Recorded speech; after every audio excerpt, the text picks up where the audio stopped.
LLC నీళ్ళు వదిలారు కాబట్టి అక్కడి నుంచి ఈ మా కర్నూలు పశ్చిమ ప్రాంతంలో ఉన్నటువంటి అన్ని నియోజకవర్గాల వాళ్ళు కూడా అధికారులు అప్రమత్తమై ఉండి ఆ ఎల్ఎల్సి వాటర్ దాదాపుగా 25 రోజులు మనకి వాటర్ అందుబాటులో ఉంటుంది.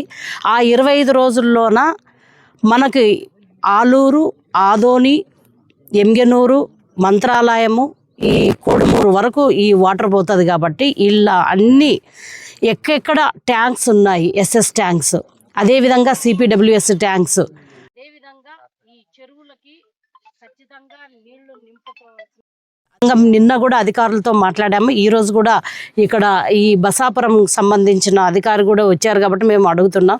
ఖచ్చితంగా ప్రజలకు ఎట్టి పరిస్థితుల్లోన వాటరు ఇబ్బంది లేకుండా చూసుకోవాల్సిన బాధ్యత అధికారులు ఉందని చెప్పి ఈ సందర్భంగా నేను తెలియజేసుకుంటున్నాను. బట్ ఇప్పుడు అధికారి చెప్తున్నారు ఈ వాటరు దాదాపుగా 30 రోజులు సరిపోతుందా, 30 డేస్ సరిపోతుంది. 110 ఎంఎల్టీ వాటర్ ఇక్కడ మేము అందుబాటులోకి తీసుకుంటామని అంటున్నారు. అది దాదాపుగా 3 months వస్తుందని చెప్తున్నారు. కాబట్టి ప్రజలందరికీ నేను తెలియజేసుకునేది ఒకటి, ఎవరు కూడా ఆదోని టౌన్లో ఉండే ప్రజలు భయాందోళన పడవలసిన అవసరం లేదు. తొందరలోనే నీళ్ళు వస్తాయి, ట్యాంక్ ఎండిపోతుంది, అదేమీ లేకుండా 100% మీకు ఈ సమ్మర్లోన ఎటువంటి వాటర్ ప్రాబ్లం రాకుండా చూసుకునే బాధ్యత మా కూటమి ప్రభుత్వంది. అదేవిధంగా అధికారులు కూడా అప్రమత్తమై ఉండి ఎక్కడైనా లీకేజీలు ఉన్నా కానీ, ఎక్కడైనా వేరే ఇబ్బంది ఉందా కానీ మా దృష్టికి, పెద్దవాళ్ళ దృష్టికి తీసుకొస్తే మేము ఖచ్చితంగా దాన్ని ఇమ్మీడియట్గా సాల్వ్ చేసే విధంగా ప్రయత్నం చేస్తామని చెప్పి ఈ సందర్భంగా తెలియజేసుకుంటున్నాము. కాబట్టి ఇక్కడ మొన్ననే వర్క్ జరిగింది చూసాం. దాదాపుగా 1,90,00,000తో ఆ 3 చోట్ల ఈ బ్యాగ్స్ అన్నీ కూడా నింపడం జరిగింది. ఇప్పుడు మనకు వాటర్ చెరువు నిండినా కూడా ఇక్కడ వరకు వస్తుందని చెప్తున్నారు. కాబట్టి ఎటువంటి ఇబ్బంది ఉండదు. ఇంకేదైనా ప్రాబ్లం ఉన్నా కూడా మా కూటమి ప్రభుత్వం, చంద్రబాబు నాయుడు గారు అయితేనేమి, పవన్ అన్న అయితేనేమి, మోడీ గారి సహకారంతోన ప్రజలకు ఖచ్చితంగా మంచినీటి సౌకర్యం ఈ ఎండాకాలంలోన ఇబ్బంది లేకుండా పంపిణీ చేయడమే మా కూటమి ప్రభుత్వం లక్ష్యం. కాబట్టి జిల్లా అధ్యక్షురాలిగా ఇవన్నీ చూసుకోవడానికి నేను ఈరోజు ఈ ట్యాంక్ దగ్గరికి, అదేవిధంగా కాలువ పైన కూడా వెళ్తున్నాము. కేవలం ప్రజల కోసం.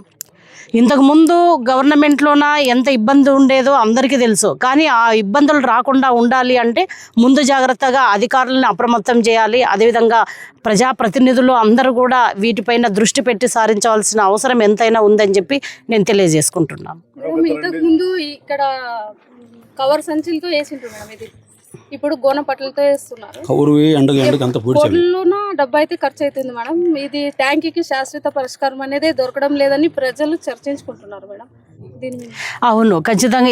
మేము కూడా ఇంతకుముందు ప్రతిపక్షంలో ఉన్నప్పుడు ఈ ట్యాంక్ను విజిట్ చేయడం జరిగింది. అప్పుడు కూడా డబ్బులు వాళ్ళు కోట్లు ఖర్చు పెట్టి కూడా ఇక్కడ మరమ్మతులు చేశారు.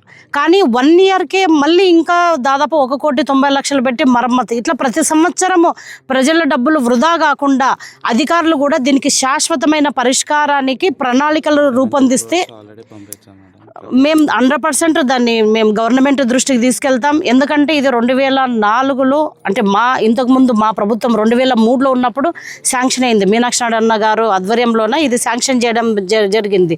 అప్పుడే ఈ మొత్తం ల్యాండ్ అక్వైజేషన్ అదంతా కూడా చేశారు. బట్ అప్పుడు మా ప్రభుత్వం వెళ్ళిపోవడం, తర్వాత కాంగ్రెస్ ప్రభుత్వం రావడం, మాజీ ఎమ్మెల్యే సాయి ప్రసాద్ రెడ్డి గారు దీన్ని నిర్మాణం చేపట్టడం జరిగింది. బట్ ఏ రోజైతే నిర్మాణం చేపట్టామో ఆ రోజు నుంచి ఇది ప్రాబ్లమ్స్తోనే ఉంది. ప్రాబ్లమ్స్ ఎవ్రీ ఇయర్ వస్తున్నాయి. ప్రతి సంవత్సరం డబ్బులు ఎట్లుందంటే నీళ్ళల్లో వేస్ట్గా వృధా అయిపోతుంది. ఇప్పుడు కూడా 1,90,00,000 అంటే చిన్న అమౌంట్ కాదు మేడం. అందుకని దీనికి శాశ్వత నిర్మాణం చేయాలని చెప్పి గట్టిగా మేము కూడా ప్రతిపాదన చేస్తున్నాం.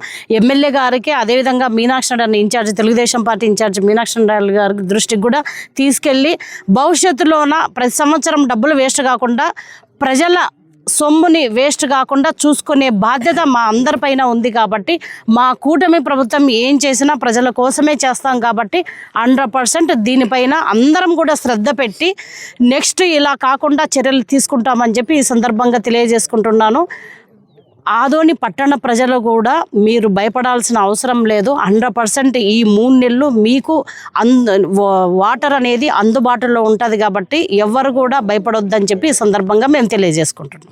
బసాపురం ఎస్ఎస్ ట్యాంక్ నిర్మాణం కోసం శాశ్వత పరిష్కారం దిశగా మున్సిపల్ కౌన్సిల్లోన 72 కోట్లకి ప్రతిపాదన చేసి ఆ ఫైల్ తీసుకుని వెళ్ళి ఇప్పుడు ప్రెసిడెంట్గా ఉండేటువంటి బీటీ నాయుడు ఎమ్మెల్సీ గారు నేను చట్టసభలో తీసుకుని వెళ్ళి పెడతాను, త్వరలోనే దీనికి మంచి శుభవార్త వింటారు ఆదోని ప్రజలు కూడా అని చెప్పేసి అన్నారు. ఆ వర్క్ ప్రాసెస్ అంటే ప్రస్తుతం అయితే ఎంతవరకు ఉందని చెప్పేసి జిల్లా అధ్యక్షురాలకు మీరు తెలుపుతున్నారా? మా దృష్టికి కూడా తీసుకొచ్చారు ఎమ్మెల్సీ బీటీ నాయుడు అన్న గారు. మేమందరం కూడా అధికారులతో ఆల్రెడీ అన్న కూడా మాట్లాడినారు.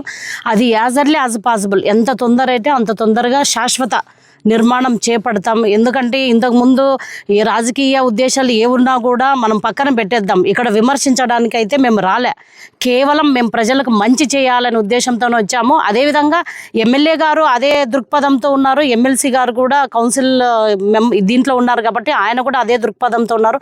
మేమందరం కలిసికట్టుగా మీనాక్షి అన్న అయితేనేమి, మల్లప్ప అన్న అయితేనేమి, మేమందరం కూడా కూటమి వాళ్ళందరం కూడా కలిసికట్టుగా దీన్ని ఎట్టి పరిస్థితుల్లో శాశ్వత నిర్మాణం చేపట్టే విధంగా మేము ప్రయత్నం చేస్తాము.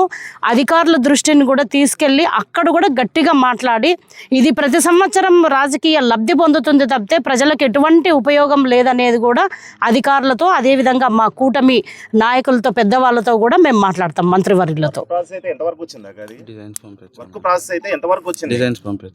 డిజైన్స్ ఇప్పుడే ఇందాక మా అధికారులు చెప్తున్నారు, డిజైన్స్ పంపించండి. నేను కూడా ఒకసారి దాన్ని టోటల్ డీటెయిల్గా మాట్లాడతాను. ఎందుకంటే పంపించడం వరకు మేమందరం కూడా చర్చించడానికే అన్నగారు తీసుకెళ్లారు. అది డీటెయిల్ కూడా 100% మేము తెలుసుకొని మళ్ళీ మీకు చెప్తాం. ఇది మీరు చెప్తున్నారు కదా, ఖచ్చితంగా మేము ఎమ్మెల్యే గారి దృష్టికి అదేవిధంగా ఎమ్మెల్సీ గారు, మా ఇన్ఛార్జ్ మీనాక్షి అన్న, మల్లప్పన్న అండ్ అధికారులతో ఒకసారి మేమందరం కూడా కూర్చొని మీరు ఏదైతే ఇప్పుడు చెప్పారో దాన్ని 100% మేము మాట్లాడతాము. ఒకవేళ పంపించకపోతే ఖచ్చితంగా పంపించి అక్కడ మేమే ఆ అధికారులతో వెళ్ళి మాట్లాడి, ఎందుకంటే ఇది దాదాపుగా 2.5 లక్షల జనాభాకు అవసరమైన వాటర్ సమస్య. ఇది ప్రతి సంవత్సరము ప్రజల డబ్బులు నీళ్ళల్లో కలిసిపోకూడదు, వేస్ట్ అవ్వకూడదు అనేది మా ప్రధానమైన డిమాండ్ అన్నమాట. మేము ప్రతిపక్షంలో ఉన్నప్పుడు అదే మాట్లాడాము, ఇప్పుడు అధికారంలో ఉన్నప్పుడు కూడా దీనిపైన గట్టిగానే స్పందించి యాజ్ ఎర్లీ యాజ్ పాసిబుల్ తొందరగా అయ్యేటట్టు మా ప్రయత్నం మేము చేస్తాం. ఒకసారి మాట్లాడాలి. నమస్కారము. ఇది దాదాపుగా 270 ఎకరాలు మా ఊరు భూమి అండ్ ప్రతాపురం భూమి. ఆ రోజు తినాచినాడే భూమి కొనిదంతా అగ్గబాబు 35,000తో కొని 40,000 ఆడ అడిగినారు. అప్పుడు మా ఊరికి మాకు తాగడానికి నీళ్ళు లేవు. అప్పుడు అడిగినాం, ఎవరిని మినాచినాన్ని అడిగినాం. అప్పుడు ట్యాంక్ కట్టినప్పుడు ఒక పైప్ పెట్టి ఇస్తామని చెప్తున్నారు. అందులోపల గవర్నమెంట్ పోయింది, కాంగ్రెస్ కాంగ్రెస్ బస్సు వచ్చిన తర్వాత వాళ్ళు ఊర్లోకి వచ్చి మీటింగ్ చెప్పేటప్పుడు మీ ఊరికి తాగడానికి నీళ్ళు ఇస్తామని చెప్పి వెళ్ళిపోయినారు. మళ్ళా సాయిప్రసాద్ రెడ్డి వచ్చా, 2 తూర్లు సాయిప్రసాద్ రెడ్డి, ఒకరు కాంగ్రెస్ ఒకరు వైఎస్ఆర్. ఆయన కూడా వచ్చి మీకు అందరికీ బసాపురం గ్రామం నీళ్ళు ఇస్తాము అని చెప్పి ఇంతవరకు నీళ్ళే లేదు. మాకు కనిష్టం అంటే 230 ఎకరాలు 70 ఎకరాలు మా ఊరు తెచ్చినాము. మా ఊరికే నీళ్ళు తాగేదానికి లేవు. కావాలి పక్కన ఉంటే కూడా చాలా ఇబ్బంది పడుతున్నారు. మొన్న కూడా మీరు ఎవరు రాసినారు, మళ్ళీసారి ఎవరు రాసినారు, అంతా కడవలు పట్టుకొని బండ్లు దెబ్బేదానికి నీళ్ళు. ఇప్పుడు పోదామంటే ఊర్లో చాలా టైట్ అయిపోయింది. ఊర్లో తాగేదానికి నీళ్ళు లేవు. ఈడ బోర్ వేసినాం. ఇక్కడ ఈ బోర్ నుంచి ఊరు పోవాలా, అది 24 hours కొడుతుంది బోర్. అది అయినా అది భూమి తల్లి దానికి ఏమో అది వచ్చింది ఏం కదా అని మొత్తం ఊరు కానేస్తుంది.